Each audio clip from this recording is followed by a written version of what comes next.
Assalamualaikum warahmatullahi wabarakatuh.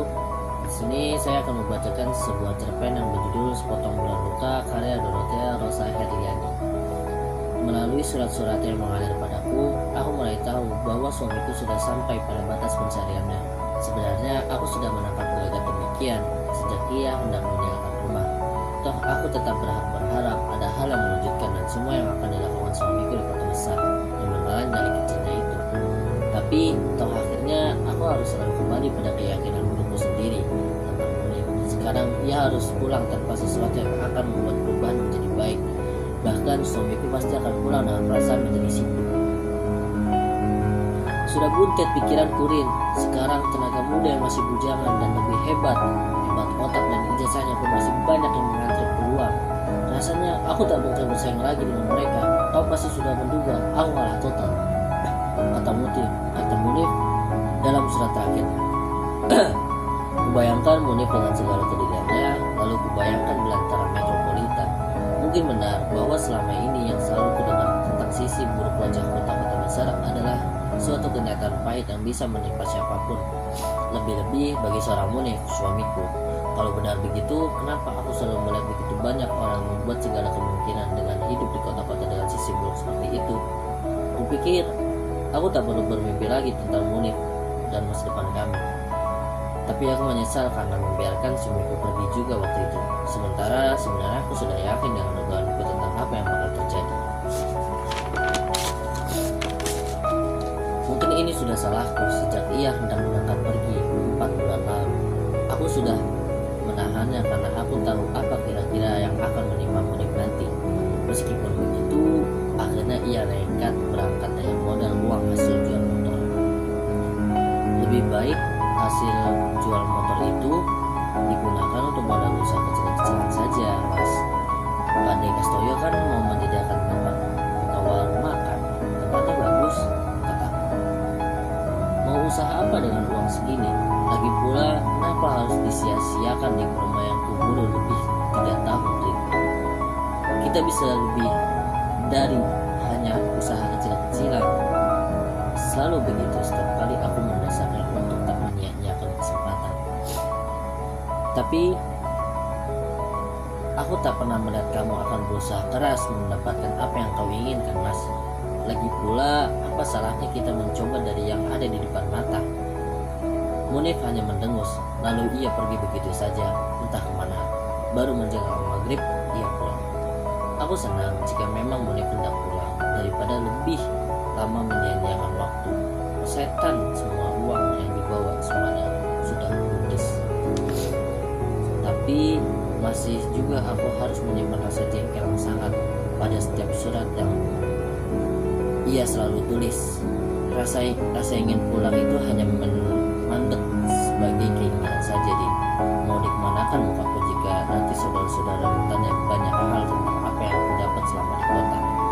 Lebih-lebih bapak sama ibumu yang tak pernah kehabisan cara untuk bersikap sinis pada menantunya ini. Jadi kupikir aku tak perlu menunggu hari baik. Malah siapa tahu aku mengalami hal yang tak pernah kita duga. Aku melipat surat itu sambil belajar memahami kenyataan yang sedang kami hadapi. Oleh karena itu, aku tak pernah berharap suamiku pulang tanpa sesuatu yang bisa membuat orang-orang sekitar kami berubah pandang tentangnya. Kalau suamiku merasa aman di tempat sekarang, aku benar-benar tahu dan aku bahkan mengertinya. Kalau bukan orang tebal kuping, mungkin aku pun akan melakukan hal yang sama dengan apa yang dilakukan.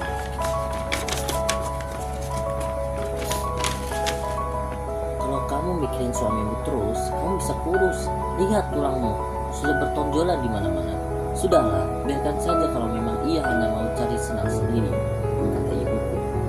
Aku hanya diam. Sudah bertahun-tahun kau tak sadar juga lakimu itu. Apa dengan minggat begitu lalu sudah merasa aman dan tanggung jawab? Sahut bapak. Aku mencari kesempatan untuk menghindari mereka. Aku sendiri sebenarnya sudah sangat ingin suamiku pulang meski tanpa hasil apa-apa. Kupikir dengan apa yang dilakukan sekarang, kalau hanya untuk menghindari keadaan yang tak pernah mengenakan di rumah, tak akan bisa menyelesaikan masalah. Tapi aku sendiri tak tahu suamiku tinggal di mana. Surat-surat yang dikirimnya juga tanpa alamat. Waktu hendak berangkat, aku tanya, ia hanya mencari tempat untuk menginap sementara. Jadi tak ada jalan lain kecuali hanya menunggu. Tidak seperti 3 sampai 5 bulan pertama, surat-surat Munif sekarang juga mulai jarang kuterima. Pikir ia tahu betapa aku sudah bosan membaca hal yang sama ditulisnya. Ketika ia tak mengirim surat, aku pun akhirnya beranggapan memang ia tak mengalami sesuatu yang baru yang biasa ditulisnya. Diam-diam, aku selalu kirim doa, semoga ada keajaiban yang menimpa suamiku. Meski diam-diam juga, aku masih belum beranjak dari rasa pesimis yang sangat. Pada bulan pertama tahun ketiga, inilah surat pertama yang kuterima dan Munif. Setelah lebih setahun aku menunggunya, surat itu pun bukan surat khusus, karena semua orang bisa membaca isinya. Sebuah kartu pos bergambar sebuah taman musim gugur di Eropa. Jangan kaget, Rin, surat ini kukirim dari sebuah kota pelabuhan di Jerman. Diam-diam aku sudah keliling Eropa. Jangan sangka jadi imigran gelap, tapi mula-mula memang begitu pengalamanku. Tak pernah menyangka memang benar kisah temanku. Mula-mula menyelundup di kapal asing, lalu nasib akan berubah. Munif membuat aku bertanya-tanya banyak hal. Munif membuat aku ingin ia cerita lebih banyak. Munif membuat aku nangis. Apa maksudnya dengan kartu pos itu? Lalu apa artinya ia di negara Eropa? Apa artinya kalau ia masih seorang suami dan di sini istrinya hampir-hampir cuma tinggal punya tulang? Apa artinya kartu pos begitu dengan selarik kebanggaan dan kesombongan sementara isinya dicekam ketidakpastian? Ya, hanya selembar kartu pos itu saja. Selebihnya aku selalu bertanya-tanya pada diri sendiri, pada angin lewat, pada apapun, tanpa bisa terkabul keinginanku mendengar cerita panjang tentang Munif dan juga tentang negara di Eropa yang ia kisahkan. Cobalah kamu ingat siapa teman Munif di kota. Mungkin ia tahu mula-mula Munif menginap. Siapa tahu juga mereka tahu bagaimana sebenarnya kisah Munif, kata ibuku suatu ketika. Siapa tahu juga Zahid dan itu cuma membohongimu dengan kartu pos itu. Siapa tahu ia cuma masih mendengar di pojok-pojok pertokoan kota atau di bawah kolong. Siapa tahu. Aku menjerit. Bapak ini tak pernah puas sepanjang hidup merendah-rendahkan menantu. Apapun, dia bukan hewan peliharaan, Pak. Dia manusia, sama seperti kita. Bagaimana rasanya direndahkan begitu? Apa Bapak tak pernah merasakannya? Ini kata-kata keras yang baru sekali kuucapkan di depan kedua orang tua. Tapi benar-benar karena aku sudah kehabisan kesabaran sehingga tak punya keseimbangan lagi. Dan itu yang terakhir.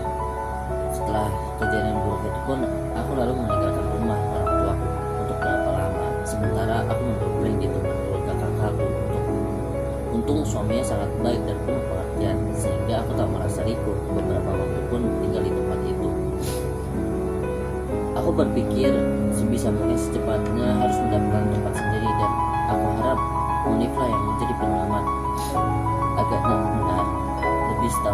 Lebih setahun setelah kartu pos musim gugur itu, sesuatu yang kutunggu datang juga.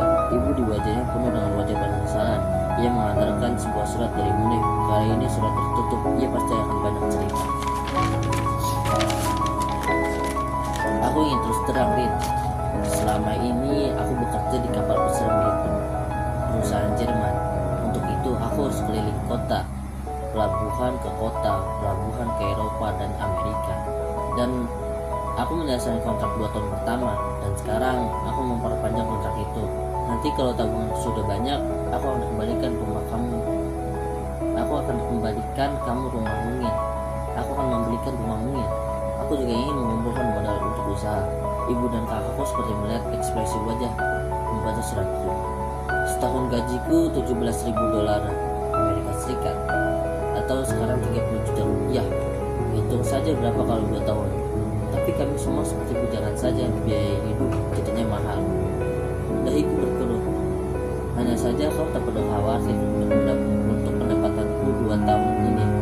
Nanti akan aku hemat. Aku tersenyum. Bagaimana kamu sekarang belum kawin lagi? Kupikir terlalu karena aku tinggalkan. Kamu berniat kawin lagi. Tapi kalau benar, aku pasti maklum. Kalaupun kamu tergoda laki-laki lain, aku pun pasti maklumi. Lalu sambung. Seperti juga